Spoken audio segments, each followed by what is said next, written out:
now for the fun part of the evening. The reason we are all here tonight is to hear Gloria speak. And what can I tell you about Gloria? If all of you are here, you know about what a wonderful woman she's been and how she's founded Miss Magazine, how she's been the voice of women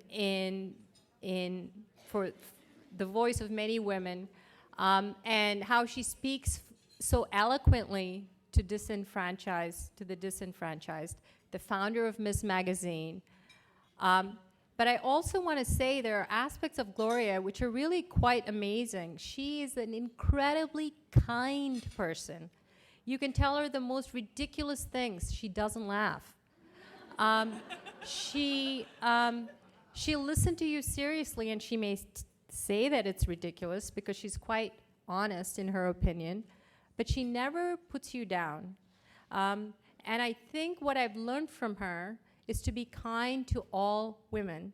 And without further ado, I'd like to introduce my friend, every woman's friend, Miss Gloria Steinem.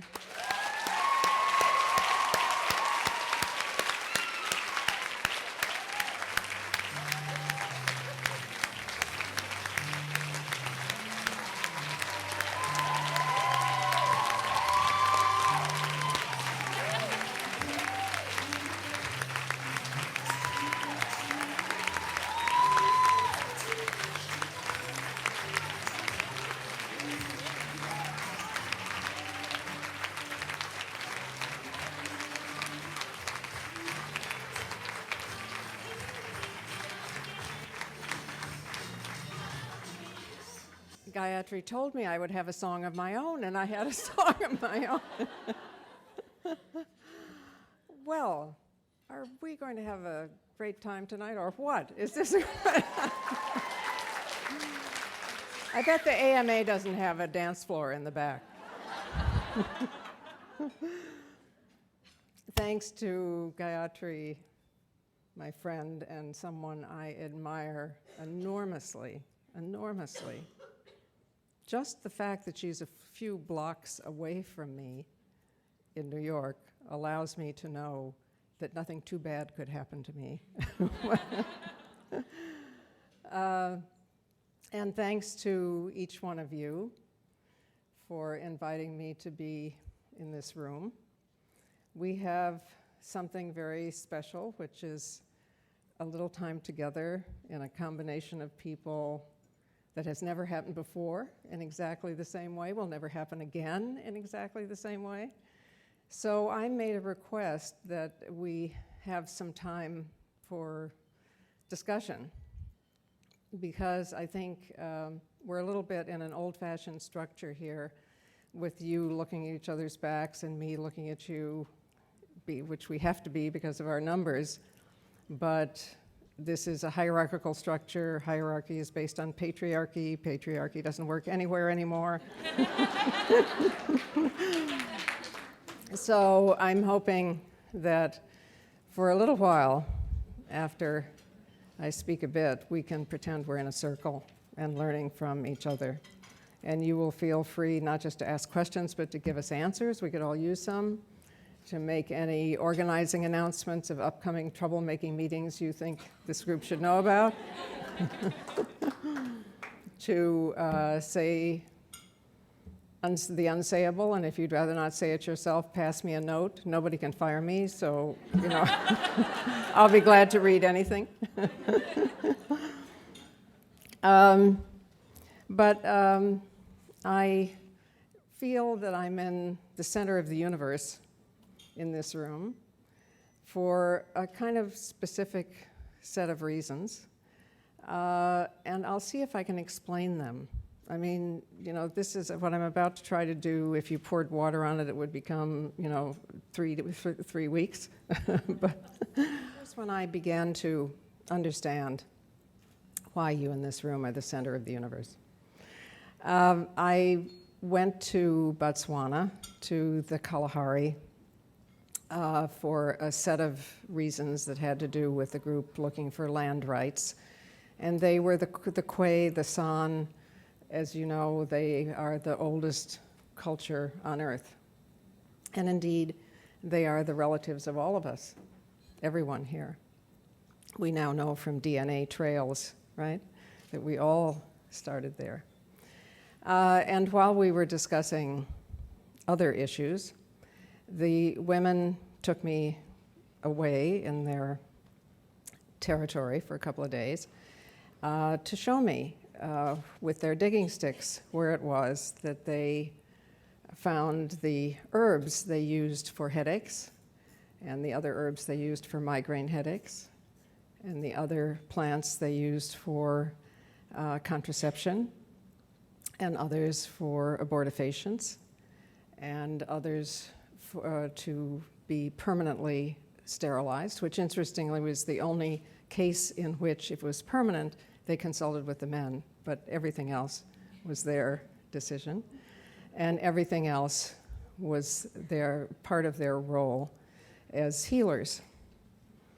And it made me ask questions when I came home to my own continent and talking to Native women within the women's movement. And over time, I learned the degree to which women before Europeans showed up in North America, what we call North America, women had controlled their own fertility, had tended to have 2 to 4 children, maybe 4 years apart, had been astounded by the suffering of the colonial women who arrived.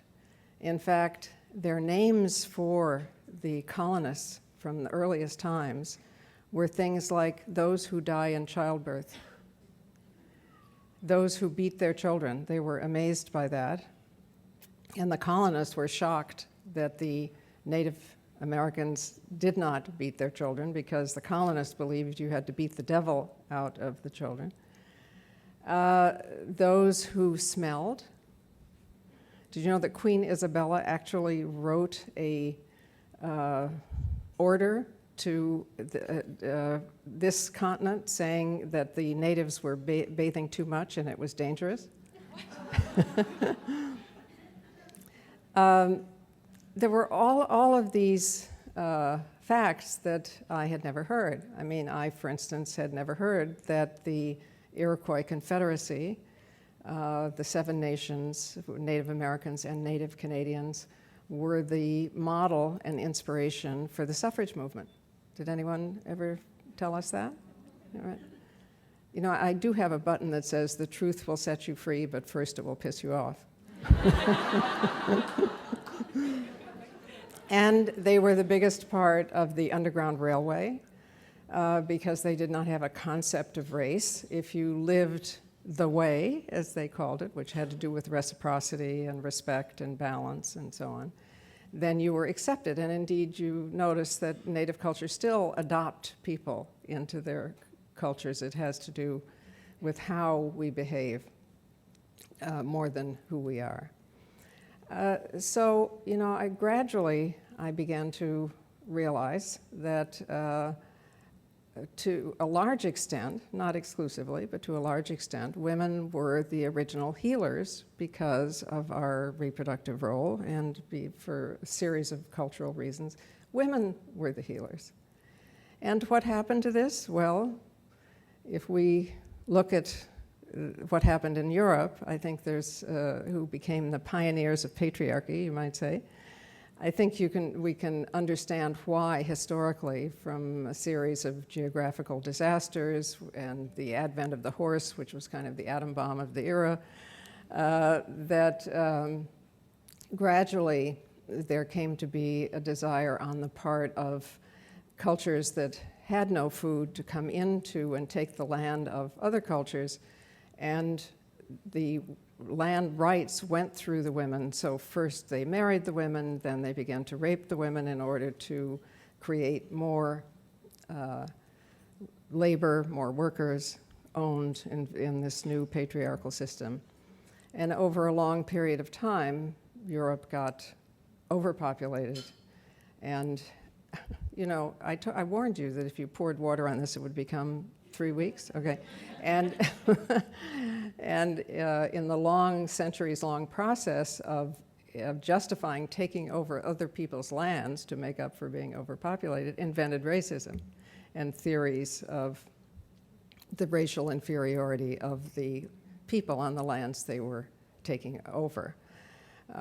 So that the subjugation of women and the presence of racism has always gone hand to hand and continues to go hand in hand. So, over 300 years in Europe, what we call witches, what were called many things in many different languages, but the women who were, there were some men too, perhaps at least 10 or 20% men, but the people who were the healers were considered dangerous because they taught the control of reproduction. They taught contraception, they performed abortions. And over 300 years, as many as 6 million people, mostly women, were murdered. 6 million in order to eliminate this knowledge. There's a wonderful novel which is completely researched down to the last historical fact and herb called The Burning Time by Robin Morgan, if you want to learn about this painlessly, but there are many, many other books. So, you know, this process of controlling women's bodies as the most basic means of production, the means of reproduction, and taking the process of the knowledge of that control out of the hands of women has been a very, very long, deep process. And you in this room are doing nothing less than reversing it.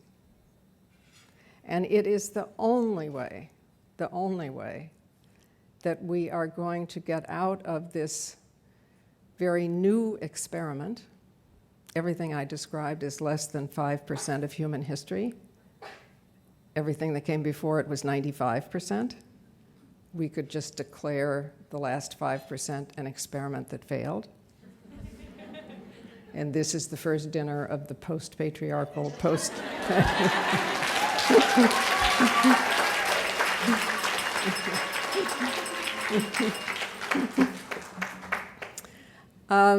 but it is absolutely crucial that women gain control simply of our own physical selves.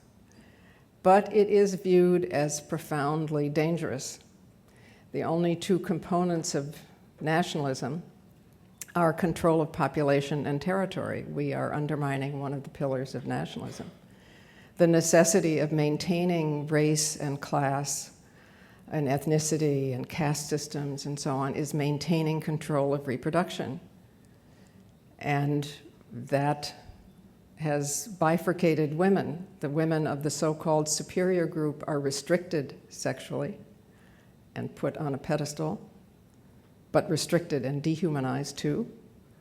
And the women of the so-called inferior class, caste, race are exploited and put into hard work and prostitution and sex trafficking. But both of us have a motive, which is our own freedom and our own autonomy in overcoming this. And men have a motive too, because as long as we continue to produce two different cultures in the same household, very difficult to do, you know, when you stop to think about the ends we go to produce masculine and feminine cultures in the same house. You know, the original languages, for instance, Cherokee has no gender.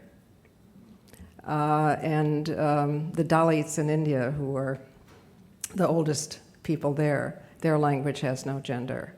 And I think the same is in Australia. You know, so over time we got so crazy that we started giving gender to tables and chairs. You know, no wonder they call it Romance languages, right? It is amazing. I mean, the good news of being human is that we're adaptable. And the bad news is that we're adaptable. So we have over a long period of time, allowed ourselves to create in our own homes a hierarchy that normalizes every other hierarchy. And sometimes violence and dominance that normalizes it everywhere else. You can exactly predict the degree of violence in a society and in foreign policy and in the use of militarism by the amount of violence in the household. That's what normalizes it.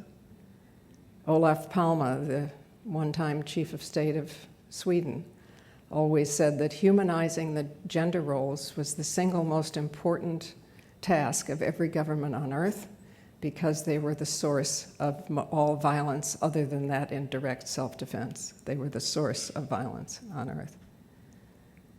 So, you know, that when we struggle in this room with what seems small, it's actually quite big. And when we tell our stories, we are restoring the campfires around which for millennia upon millennia, people told their stories and all were included in the circle, instead of a hierarchy in which only the story of one person on top is tellable and everyone else is silent or made to feel wrong or crazy or alone. So please, each one of you, tell your stories. Each thing that we do is important, no matter how small it seems. I think sometimes the hardest thing is to look at someone and know that they are thinking in their hearts, there she goes again, and do it anyway. The art of behaving ethically and effectively is behaving as if everything we do matters. Because everything we do does matter. If we think about what has affected us, it was completely unpredictable, right? Certainly, you know, it was moments. It was, you know, if you can't see it, you can't be it. And so when we allow our full story to be seen, not to be aggrandized, not to be sanitized, we empower other people who then know that they can do it too. But you in this room are doing something no one else is doing, and that is you are part of the larger effort to restore reproductive freedom as a fundamental human right to individual human beings.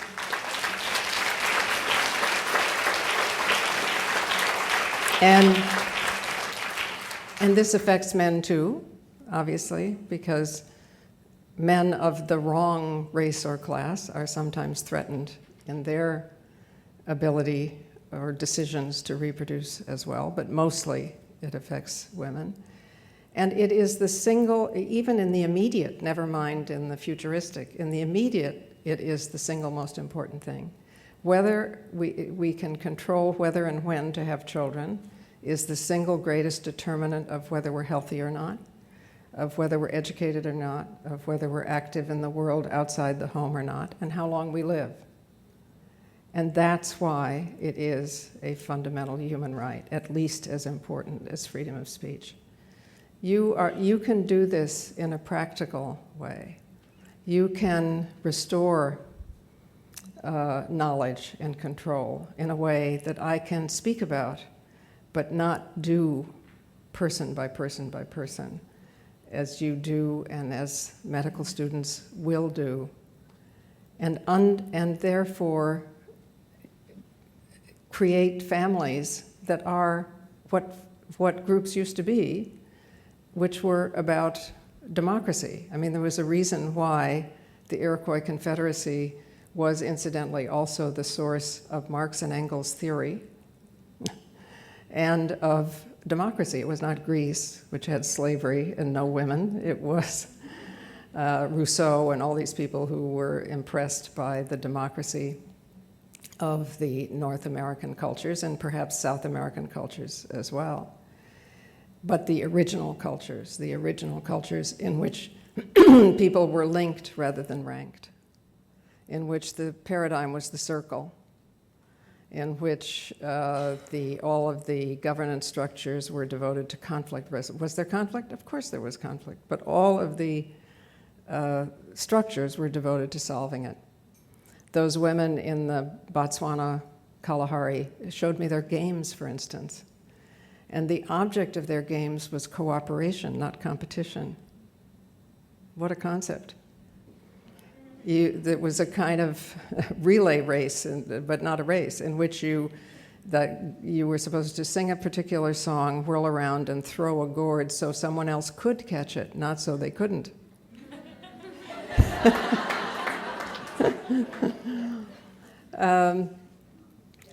So in our process of moving forward, it's crucial that we name the new, you know? I mean, when we started this wave of the women's movement, we didn't have a name for domestic violence or sexual harassment or all those things that were just called life, you know?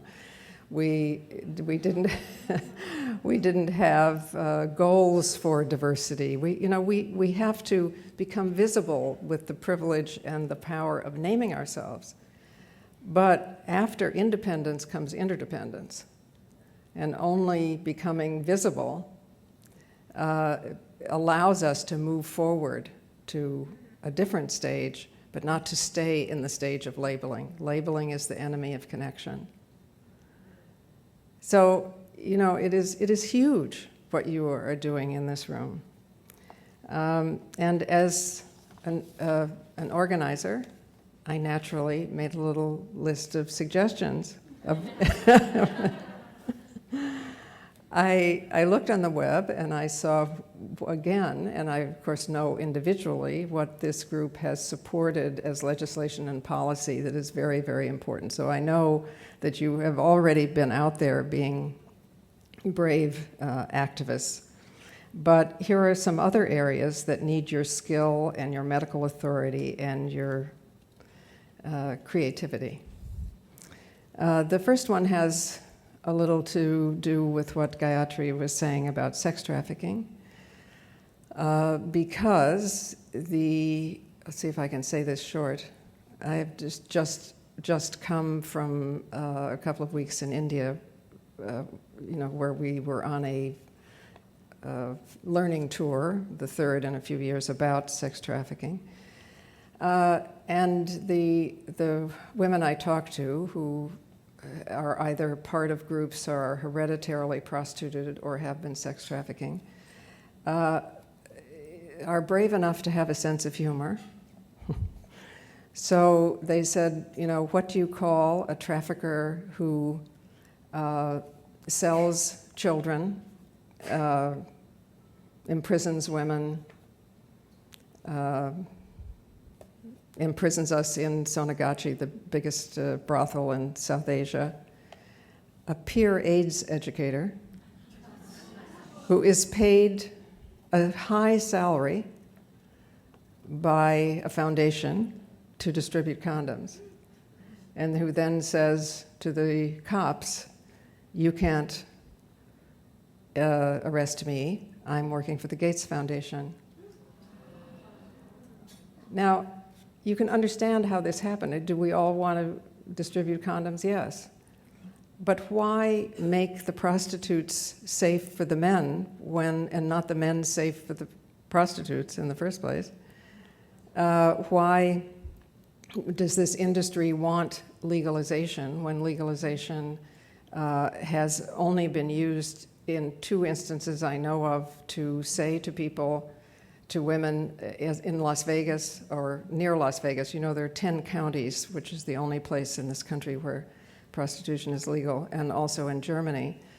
And legalization was used to say to women, well, you can't have welfare or you can't have unemployment benefits unless you try this work. I mean, it turned the state into a pimp, actually. So, we're locked in this battle, a false battle, a polarized battle between legalization and criminalization. But what the women want is a third solution, which is to decriminalize the victims. Right now, we're still in this country arresting the victims 100 times more likely than arresting the pimps or the traffickers, right? decriminalize the women, criminalize the pimps and the traffickers, and penalize the customer enough so that he can be educated as to the damage this industry, not to put him in jail, but some kind of way of allowing him to know, because the customer doesn't know who's trafficked and who isn't, there's no way that they can know. So there's a way out of this, and it's not to equate it completely with other work because it involves body invasion, and no other form of work involves body invasion. But does an individual have a right to sell his or her own body? Yes, probably. But does anybody have a right to sell anybody else's body? Absolutely not. And that third way, that kind of, I would say feminist way, because it's what most of the women want, but in between these two ways is something that we in this room have to make visible. It's not yet visible.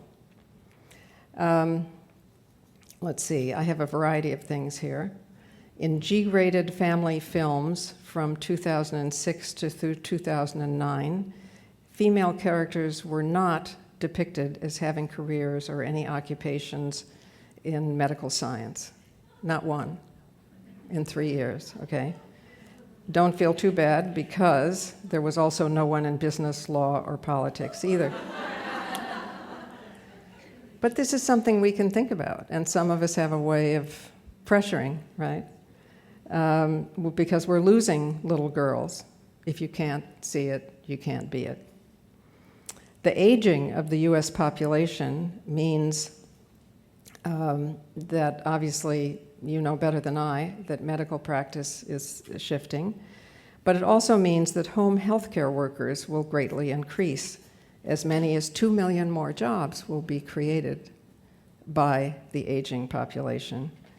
And those jobs are now overwhelmingly underpaid, undervalued, and overwhelmingly female, disproportionately immigrant women, often undocumented immigrant women, and women of color. So look online at the website of the National Domestic Workers Alliance, the National Domestic Workers Alliance, a smart and creative group of 30,000 workers nationwide who are trying to explain the vitality, the love, and the caring that such jobs involve, so they will be valued and understood. You may have read about their leader, who's my friend and colleague, even though she could be my granddaughter, Ai-jen Poo. Have you been reading about her? She's great, a great organizer, a great leader, who's on every top list lately. She's just currently the list of 100 people in the world Time magazine has put out. Because she has successfully, her leadership of this large group of 30,000 people has got at least New York State and I think also California to pay at least pay the minimum wage to these workers. And it has used the movie The Help to get President Obama to include companions in labor protections, about 2 million workers who had been excluded before. Look at their program called Caring Across Generations and see what you think. They need your respect and your clout to become the home healthcare workers that we are going to need, and the good jobs, the good 2 million new jobs that the country needs. There's, of course, we've already talked about the double burden of working inside the home and outside the home. So anything you can do towards men raising children as much as women do will not only be deeply appreciated by the children and by the women, but will lengthen men's lives by about 4 years, we figured out.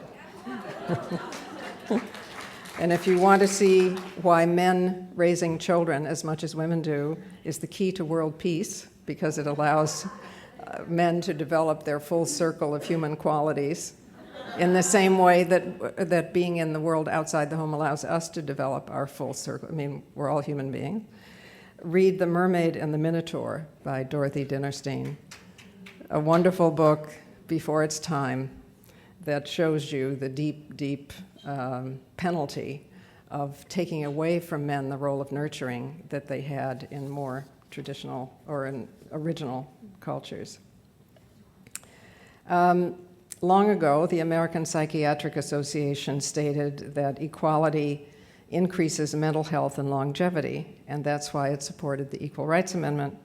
But the Equal Rights Amendment, which would also have had an economic impact, which was why it lost, incidentally, isn't here, and we've only inched up in 40 years about 14 cents toward equal pay, when we're not there yet.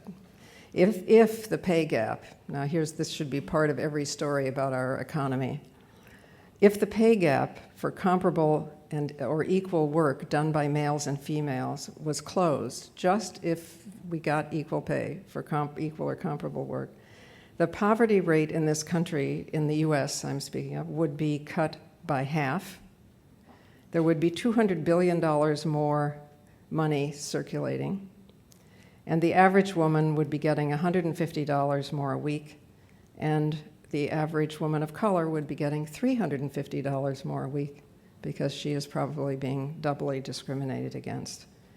And as you've already heard and know with pain, even within your own professions, there is not yet equal pay.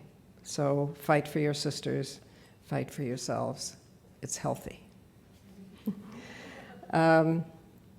Even though we earn less, more than 90% of the best-selling health plans charge women more than men. And that's not counting the cost of maternity care. For instance, in Tennessee, it costs $270 more a month to pay for maternity care. All right. But only 14 states are trying to limit gender rating by law.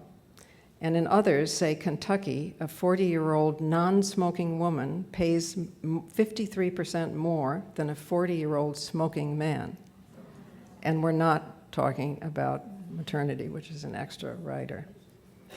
Obama's health plan will at least include maternity care as part of essential health services. That will help a lot. But there is still this profound unequal payment. They say we go to the doctor more. Doesn't quite occur to them that that might be why we live longer, but anyway.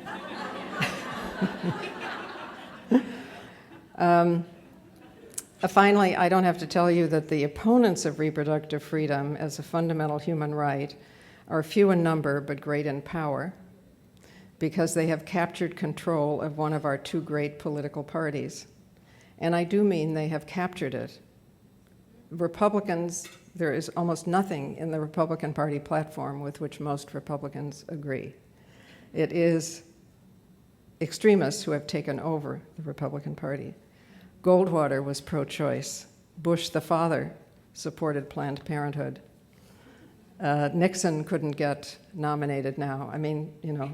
So anybody here who has access to the Republican Party, take it back.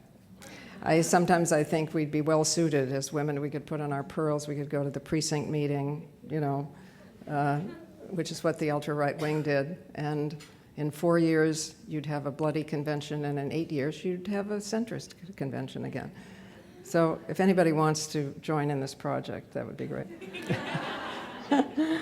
Because right now, our Taliban have taken over the party, and they have forced the Republican candidates to support the Human Life Amendment to the US Constitution, which would confer legal personhood on the fertilized egg, thus eliminating, as you know better than I, many forms of birth control, as well as safe and legal abortion. The Human Life Amendment would effectively nationalize women's bodies throughout our childbearing years. We could be, and some women are now being, legally restricted if there was reasonable cause to think they might have an abortion. Theoretically, our wombs could be searched. I mean, literally, the law would relate directly to the fertilized egg, taking away the rights of the person in whom that egg is. People say to me, why is it that the Catholic bishops are so firmly, you can remember the role they played in the healthcare legislation and are still playing in this, are so firmly against contraception when 96% of Catholic women use contraception. And I always, wait, but that's why. Okay, right. It is, the Catholic Church, as we know, approved of abortion until the mid-1800s and regulated it. So they approved of it so much, so they said you could abort a female fetus longer than you could, for a longer time than a male fetus, because they wrongly thought that males being superior, the male fetus quickened earlier, so you could tell. And the only reason it changed was because Napoleon III wanted more soldiers, and he made a deal with Pope Pius IX. I mean, it was not about, when life begins was about baptism and other things, but it wasn't about abortion. So let's just get the truth out there and not be made to feel we have to apologize. So in short, I think the fact that women's bodies are the means of reproduction is how we got into this jam in the first place.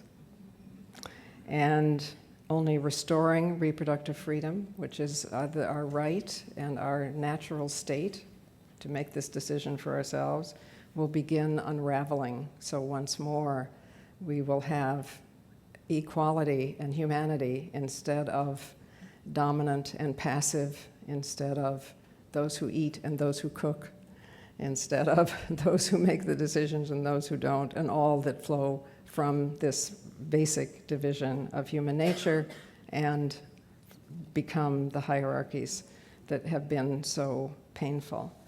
So you are the healers. The men in this room are honorary women.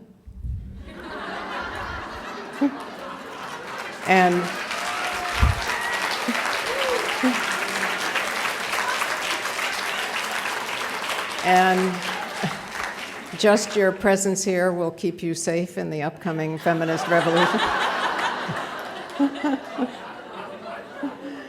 But I say to you, as I try to think of myself as a white person in a still pretty racist culture, you know, that it's that I am being deprived. It's only when you get mad on your own behalf that you become a real ally, I think. And when men get mad on their own behalf, you know, that their humanity is also being limited and endangered. You know, the idea of proving masculinity and being forced to be violent, to go to war, to not express emotion, to, you know, all the things that we know about. When we see our own growth and self-interest in our mutual goal, then we are truly allies. And in the meantime, for men here who have more power and refuse to take it, you're more virtuous than the rest of us who have less power and fewer choices. And so we reach out to you and we call you brothers, and if we call you honorary women and you smile, we know you're the right people.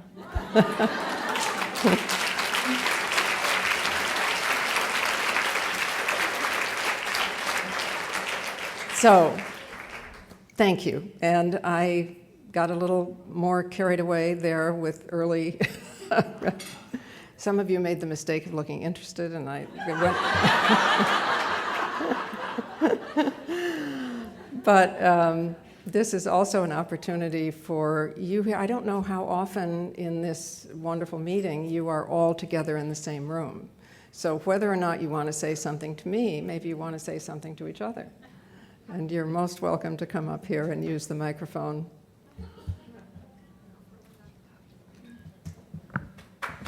Oh, there's two mics.